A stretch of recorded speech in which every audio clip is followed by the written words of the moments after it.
बिस्मिल्लाहिर्रहमानिर्रहीम। ज़कात जा मसला जारी ऐं सारी आहिनि। ज़कात जे मसलनि जो अॼु क्लास नंबर 3 आहे। अॼोकी हिन वीडियो में ज़कात जा ॿ अहम मसला बयानु कया वेंदा। पहिरियों मसलो त जेकॾहिं साल पूरो थियण खां पहिरियां पैसा ख़तमु थी वञनि त पोइ ज़कात जो छा हुकुम आहे। ॿियो नंबर मसलो त जेकॾहिं साल पूरो थियण खां पहिरियां ॿिया पैसा अची वञनि त पोइ ज़कात जो छा हुकुम आहे। अचो त पहिरें नंबर सवाल ते अचूं था त साल पूरो थियण खां पहिरियां अगरि पैसा ख़तमु थी वञनि त पोइ ज़कात जो छा हुकुम आहे। यादि रखो त जेकॾहिं साल पूरो थियण खां पहिरियां पैसा ख़तमु थी वञनि त पोइ असांखे ॾिठो वेंदो त बक़ाया जेके शयूं आहिनि, 3 शयूं रहनि थियूं। छो जो ज़कात 4 शयुनि मां निकिरंदी आहे। सोन आहे, चांदी आहे, माल तिजारत ऐं पैसा आहिनि। अगरि पैसा ख़तमु थी वञनि त ॾिठो वेंदो त इहे 3 शयूं मौजूदु आहिनि। सोन आहे या न, चांदी आहे या न, माल तिजारत आहे या न।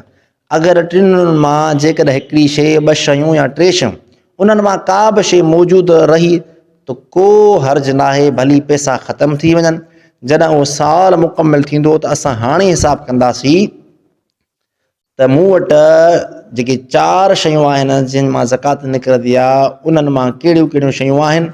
जेकॾहिं उहे शयूं आहिनि उहे लिखी करे उन्हनि जे साम्हूं मालियत लिखणी आहे। यानी जेकॾहिं सोन आहे त घणनि रुपयनि जो आहे, चांदी आहे त घणनि रुपयनि जी, माल तिजारत यानी खपाइण जो सामान त घणनि रुपयनि जो आहे। उन्हनि जी जेका आहे माली हैसियत निकिरे, यानी हिननि जी सॼी क़ीमत हेतिरी थिए थी, उहा जेकॾहिं क़ीमत ओॾी महिल 52.5 तोला चांदी जे रक़म खां वधे थी त पोइ उन मां ज़कात करणी पवंदी। यानी चवण जो मक़सदु, जेकॾहिं साल पूरो थियण खां पहिरियां पैसा ख़तमु थी वञनि त पोइ ॾिठो वेंदो 3 शयूं मौजूदु आहिनि या न। अगरि आहिनि त को हर्ज न आहे, भली पैसा ख़तमु थी वञनि।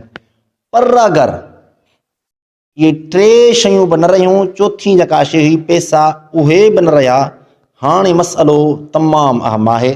हिन मसइले खे तमामु घटि बयानु कयो वेंदो आहे। हाणे तवजह सां ॿुधिजो। मिसाल जे तौर ते मुंहिंजे मथां ज़कात फ़र्ज़ु हुई 17 रमज़ान मुबारक ते अॻिले साल फ़र्ज़ु थी हुई। हाणे अॼोकी तारीख़ 17 रमज़ान मुबारक त मूंखे ज़कात करणी आहे। पर अल्लाह जी कुदरत तहत जॾहिं रमज़ान शरीफ़ जी 1 तारीख़ बीठी, मूं वटि पैसा बि ख़तमु थी विया। न मूं वटि सोन हो, न मूं वटि चांदी हुई, न मूं वटि माल तिजारत हो, न मूं वटि ई पैसा रहिया। यानी जिन्हनि शयुनि मां ज़कात निकिरंदी आहे उन्हनि मां मूं वटि का बि शइ न रही। उहो साल मुंहिंजे लाइ साक़ित थी वियो।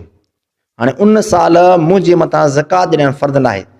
भली 15 तारीख़ मूं वटि घणा पैसा छो न अची वञनि, पर ज़कात मुंहिंजे मथां फ़र्ज़ु न आहे। यानी त जेकॾहिं 17 तारीख़ मथे साल जी मूं वटि फ़र्ज़ु हुई, हाणे 17 तारीख़ ॾींदुसि, 15 तारीख़ मूं वटि पैसा बि अची विया आहिनि, ज़कात जेतिरा पैसा बि आहिनि, पर मुंहिंजे मथां ज़कात फ़र्ज़ु न आहे। छाजे करे? छो जो ज़कात जे लाइ इहो बि हुकुम आहे त 4 जेके शयूं आहिनि न, उन्हनि मां का बि शइ तव्हां वटि मौजूदु हुजे सॼो साल। जेकॾहिं सोन न आहे त को बि हर्ज न आहे, चांदी न आहे त को बि हर्ज न आहे, माल तिजारत न आहे को बि हर्ज न आहे। जेकॾहिं आख़िरी पैसा आहिनि न, 1 रुपयो बि तव्हां वटि जेकॾहिं आहे त इहो साल ॻणिबो। जेकॾहिं सोन बि ख़तमु थी वियो, माल तिजारत, चांदी सभु ख़तमु थी वियो, पैसा बि जेकॾहिं 0 ते पहुता जंहिं ॾींहुं, उहो साल साक़ित थी चुको आहे।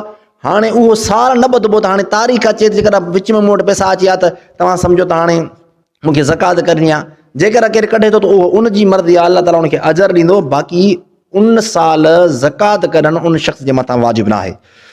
यानी साल जे अंदरि 4 शयुनि मां हिकिड़ी बि शइ मौजूदु आहे, चाहे उन जी उहा 1 रुपयो क़ीमत बचे थी, त उहो साल ॿुधबो। अगरि साल जे अंदरि 4 शयुनि मां का बि शइ न रही, उहो साल न ॿुधबो। चाहे जंहिं ॾींहुं तव्हां ज़कात ॾींदा हो उन ॾींहं खां 1 ॾींहुं पहिरियां भली पैसा छो न अची वञनि, पर तव्हांजे मथां उन साल ज़कात फ़र्ज़ु न आहे। इहो अहम मसइलो हो, इन खे तवजह सां बार बार ॿुधिजो। अचो त ॿियो मसइलो, त जेकॾहिं साल पूरो थियण खां पहिरियां पैसा अची वञनि त छा हुकुम आहे। साल पूरो थियण खां पहिरियां भली पैसा अची वञनि, उन्हनि पैसनि जे मथां बि ज़कात फ़र्ज़ु आहे। जंहिं ॾींहुं तव्हां ज़कात कढंदा आहियो उन ॾींहं खां पहिरियां अगरि पैसा अची विया, उन्हनि पैसनि मां बि ज़कात कढणी आहे। चांदी अची वई त उन्हनि चांदी मां बि ज़कात करणी आहे। माल तिजारत कंदा हुयो, माल ते जो नओं सामान तव्हां घुरायो, उन खे भली साल न गुज़रियो आहे, चांदी खे भली साल न गुज़रियो आहे, सोन खे वरी साल न गुज़रियो आहे, उन्हनि सभिनी शयुनि जे मथां तव्हांखे ज़कात कढणी पवंदी, चाहे हिकु ॾींहुं परियां छो न अचनि।